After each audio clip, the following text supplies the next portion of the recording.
Why do certain coffee shops have a cult following while others you don't even remember their names? Whenever I go to Farmington, Michigan for a coffee, I always think about this.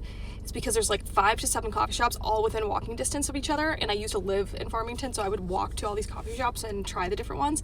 And if you go into, I think it's called Ground Control or Apothecary, they're always completely packed, and you feel a certain type of way when you go in there. I actually did not go to either one of these today. I go to one that is actually newer, and as you can see, they don't do any branding. They do make their own syrups. It's the only reason I go there. All the examples I'm about to give, they do none of these right. But basically, what do Ground Control and Apothecary do so well? They're always completely packed. When you go there, people go there for a very specific reason. And my hypothesis is that they are so targeted on a very specific type of person that if you identify as that type of person, the decision of where you're going to go has already been made.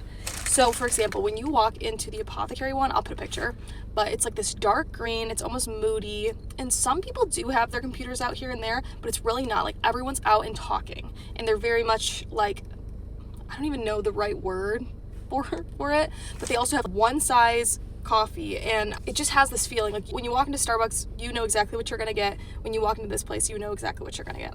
And then for Ground Control, they're right on the main drag, so they have terrible parking. When it's packed in there, they have also not great seating. So when it's packed, people are here because of some other reason. And also, I don't feel like the coffee is that much better at either of these places than this place.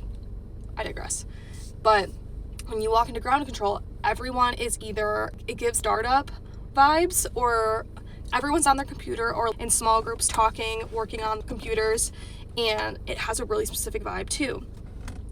So I think, and this is a very undeveloped thought, so if anyone's like, this girl makes no sense, I'm still trying to put this into words, but basically, if you are either of those people that would go to Ground Control or Apothecary, right when you walk in, you are in the right place, because it makes you feel a certain way, and everything throughout your decision-making and buying process there and experience reaffirms your identity. And then you look around and you see a bunch of people who are very similar to you.